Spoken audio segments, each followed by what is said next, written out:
Exodus chapter 17 verse 1. The whole Israelite community set out from the desert of Sin, traveling from place to place as the Lord commanded. They camped at Rephidim. Rephidim was where Moses struck a rock and caused water to come out that was enough to quench the thirst of perhaps more than 1,000,000 Israelites. He called the source of this spring Massah and Meribah. See Exodus chapter 17 verses 1 to 7. Located 151 kilometers northeast of Yanbu Al-Nakhal, or the Biblical Elim, and at the east side of the mountain range or the desert of Sin, is found an ancient dam named Sadd Al-Khanaq.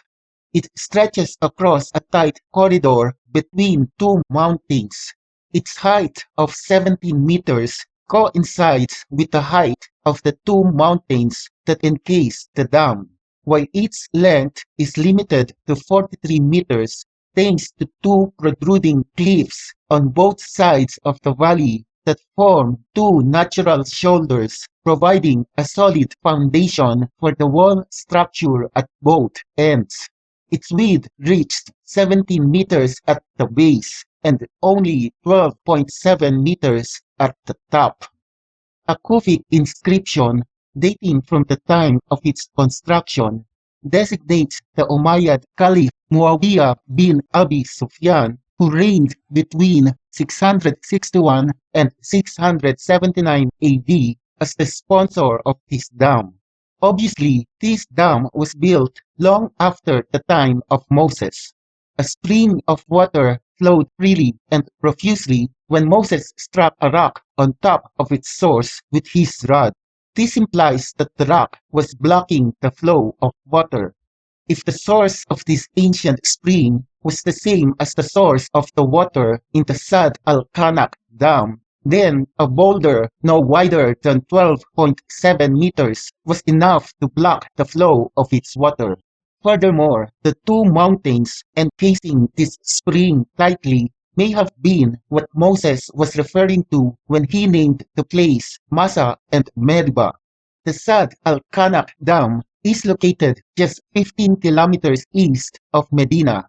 Now let me tell you why this is important.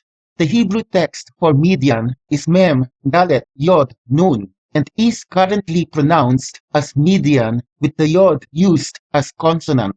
However, if Hirik is written in the consonant preceding Yod, which in this case is the Dalet, the Yod is used as the vowel I with a long E sound like the I in Medina. And since vowels and nikud marks were not written in the original Bible transcript, Mem Dalet Yod Nun could have been pronounced as Medina during Moses' time instead. And this explains why, while the Israelites were in Rephidim, Jethro, priest of Midian, or should I say Medina, visited Moses. See Exodus chapter 18. Exodus chapter 19, verses 1 to 18. On the first day of the third month after the Israelites left Egypt, on that very day, they came to the desert of Sinai. After they set out from Rephidim, they entered the desert of Sinai, and Israel camped there in the desert in front of the mountain. Mount Sinai was covered with smoke because the Lord descended on it in fire. The smoke billowed up from it like smoke from a furnace, and the whole mountain trembled violently.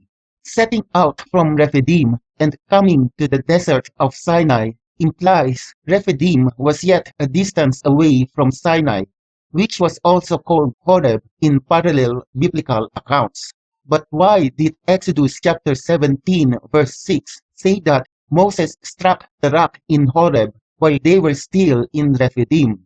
The literal meaning of Horeb is desert, and it is related to the Hebrew word kaurab, which means destroyed. Horeb is also thought to mean glowing heat, and this made me conclude that the rock in Horeb actually referred to a volcanic rock or boulder that was still glowing hot while on top of the source of a spring, preventing its flow. Most definitely, it doesn't mean that the rock in Horeb which Moses struck was in Mount Sinai. It only meant that one or both of the two mountains named Massah and Meribah and on opposite sides of the rock in Horeb in Rephidim were volcanoes.